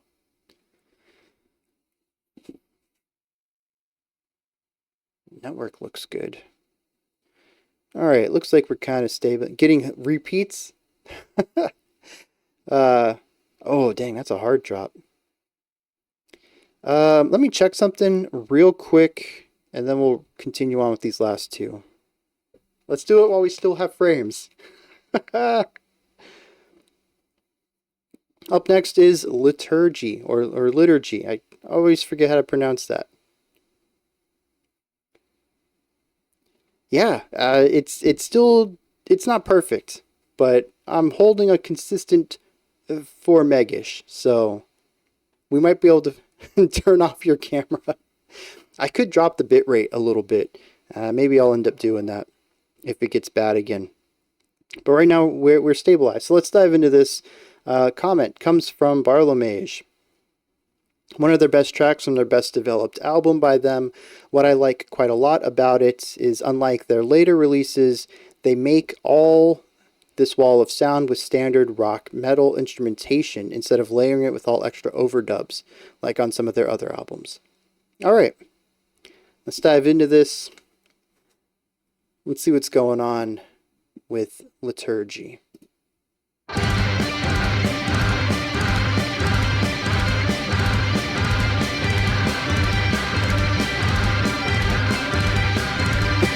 That sounds like something I would do.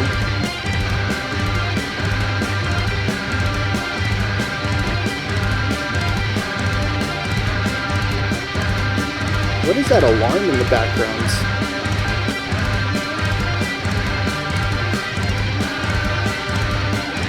The 2 guitar ideas are out of sync.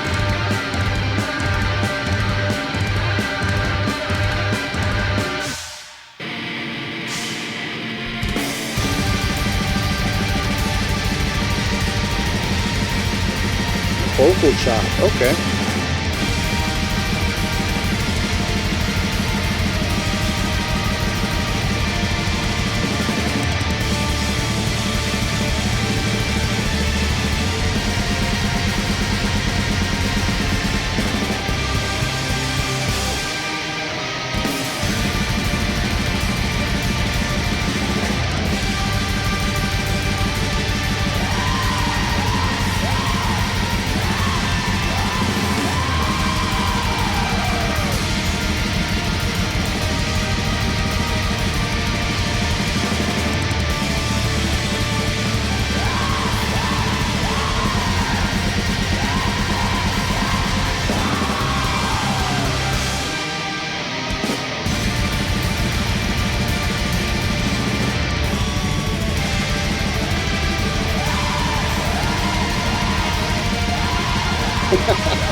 I will say this is more coherent than some of the other stuff I've heard from them. And a lot more coherent than that album we checked out.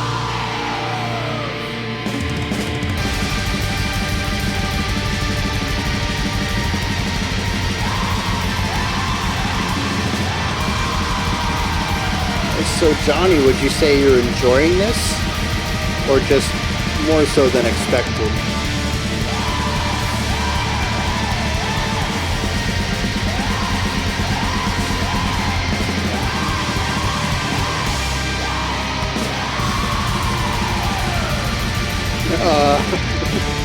That's pretty much what I expected as an answer.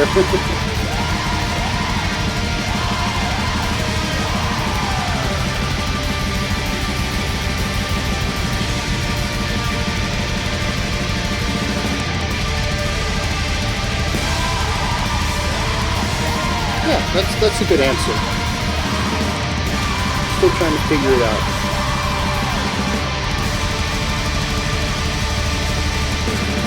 I can't believe the song's almost over already. That felt really quick.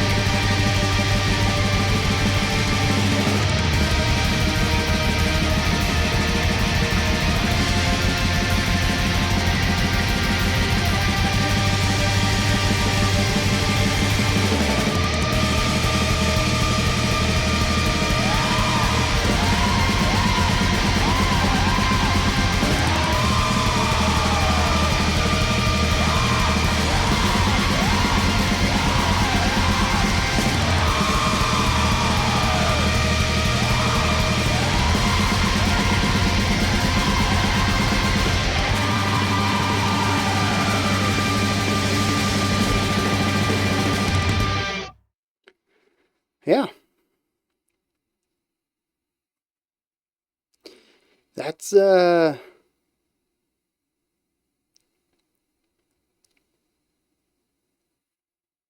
do enjoy that more than some of their later output, but I think a lot of that comes down to more coherency to the music.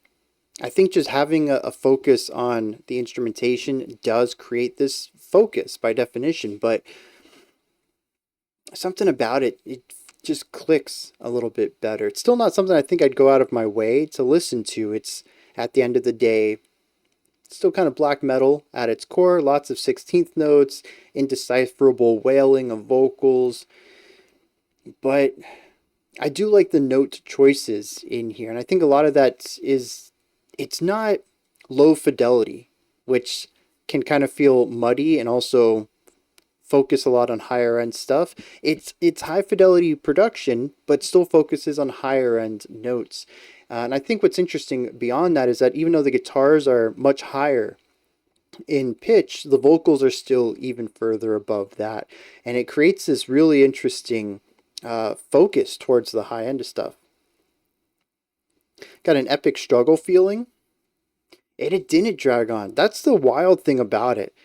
I mean, it's only 4 minutes long, but still, black metal always feels like it drags to me. And maybe it's just that I'm not a big fan of the genre, and even a 3 minute song feels long to get through. But this was just like done.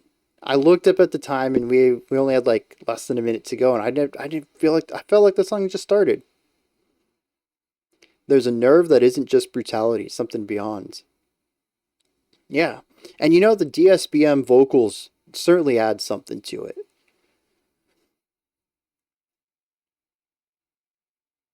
But I do think there's a lot in the music to the chords that they're working with that deviates a little bit from the typical black metal sound and goes for something that feels a little bit more. I'm going to hate using this word in relationship to this band, but religious. There's something spiritual about the note choices here. And their whole shtick, gimmick, if you want to call it that, is that they've built this religion, and a lot of the lyrics are about that. So it's a word I don't think I've used with their other works, though. Something I think they really landed on a nice balance here. Yeah, it does fit with the name, for sure.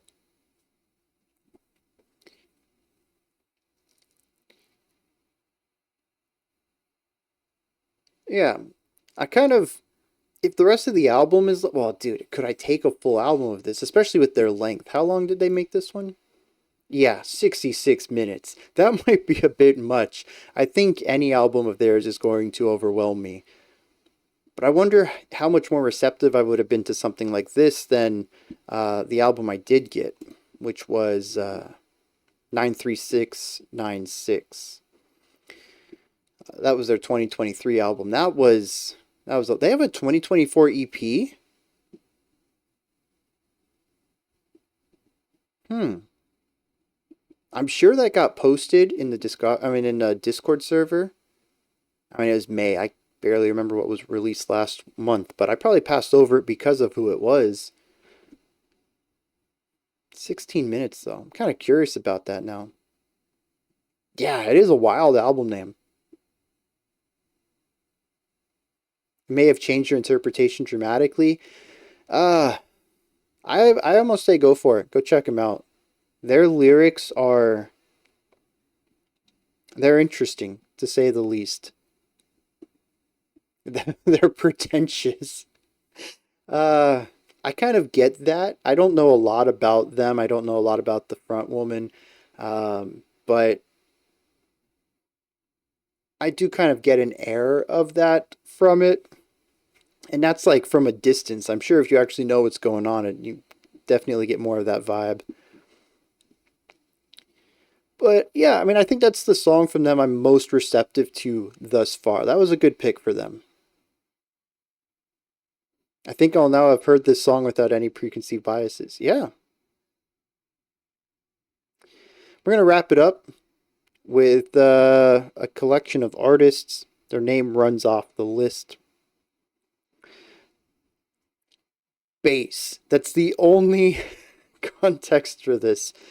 Although there's also a rare example of subharmonic vocal techniques in use. This comes from Johnny. Alright. We got, can I get a full list here somehow? Yes, Jonathan Young, Colm, Aara, Guiness, and Bobby Bass. Or Bobby Bass, I don't know. I'm going to go with bass though. This comes from an album called Sea Shanty Metal. That album artwork. Also a metal track from Johnny. This is interesting. Let's dive into it. See what's going on. The king and his men stole the queen from her bed and bound her in her bones.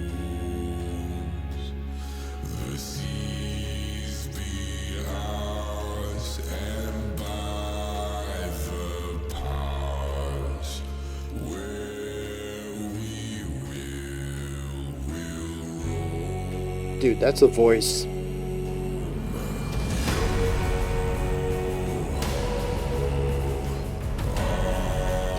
I recognize Jonathan Young, but I don't recognize that song. So I wonder if I've heard him somewhere else.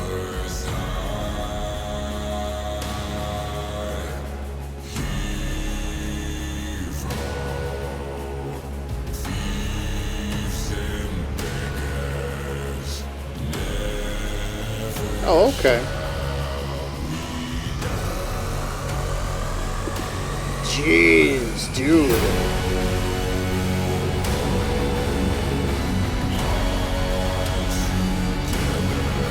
Very epic.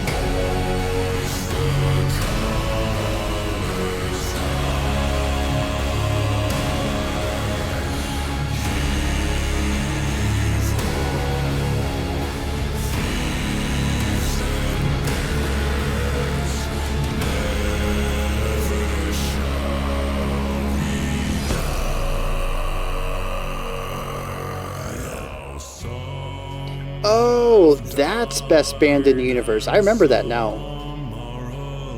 For some reason, I thought that was a comedy metal band. I didn't have an artist, like a single name artist tied to that. With the keys to the cage and the devil to pay, we lay to fiddler's scream. There's no production on, well, I mean, not more than usual production, but there's no pitch shifting on that. Like, that's his voice. Just the rumble of it.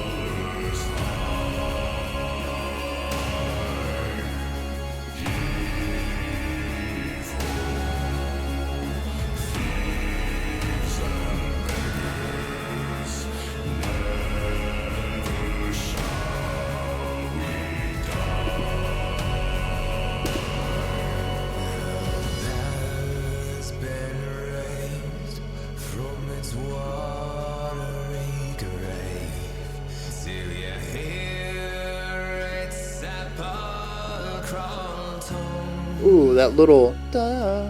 Nice. We call to all, pay heed the squall, and turn your sail toward You know when an artist will hit a note and then jump like an octave and a half up to like really punch a high note? That was the equivalent of that, but going down.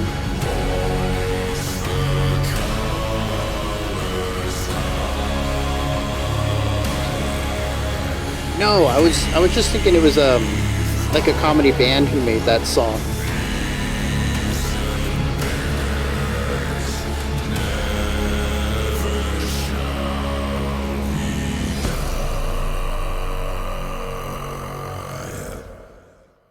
Dude, that's like yeah, it's almost in the range of throat singing, but there's still pitch to it. I don't get it. How does that happen? Ah. So yeah, I mean, the obvious spectacle here, I think, is the vocals. Everything that's going on musically is, I mean, it's epic soundtrack music 101 with a little bit of a pirate theme to it as far as harmony and rhythmic ideas. There's reverb everywhere to make it sound epic. That was way more interesting than I was expecting. Yeah, it makes me want to listen to more. And I actually know somebody who's really going to love this track. So I'll be sending that their way. But I don't know that I have a lot to add to this one. It's just a very cool track.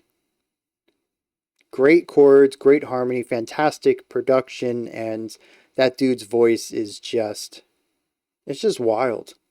It's a fun little song to share with people and kind of see their jaws drop when the dude hits those notes. This is good reaction material, actually. Funny enough, for a reaction channel that isn't mine, I suppose. I guess it's kind of weird to say that it's good reaction material when I'm also a reactor, but whatever. Subharmonic bass is when you use vocal fry to emphasize the lower frequencies instead of the primary ones. The last super low note was actually an octave higher, but the higher pitches were EQ'd out a bit. Okay. Organ providing the high pitch contrast with low bass work. Yeah. Yeah, it's really well composed. You know, at the end of the day, everything is there designed to create that high contrast to showcase the vocals. Oh, see, that's the other thing I didn't pick up on. I heard the second vocalist, I thought, towards the end of the song with like 3 minutes in, there's a higher range vocal. I thought that was a different vocalist, but I didn't really hear a third, so I figured the other two people were mostly instrumentals. But it's interesting to hear that they were all doing stuff together. Yeah, 3 vocalists. And they all sounded the same to me. But I guess that just goes to show I can't hear things at low frequencies. Ah, jeez. I really couldn't tell the difference between any of this. I thought they were all the same person. So, it makes me want to re-listen to it and see if I knowing that they're different, if I can't pick out any elements of the timbre that might tell me it's someone different. But yeah, that's a fun track. And like I said, that's one I'm going to have to show some people. I think I'll get a kick out of watching them enjoy that. Chill reaction and intense analysis. I wonder if that would get the idea across better. I still find it funny. People come to a channel called Critical Reactions, and then they leave me negative comments about how I'm overanalyzing stuff and it's just music. Have fun with it. Like, bro, did you not see my channel name? You didn't see what you signed up for coming in the door, did you? The whole album's just intended to be fun. Highly recommend. Yeah, I pulled it down. I'll check it out sometime.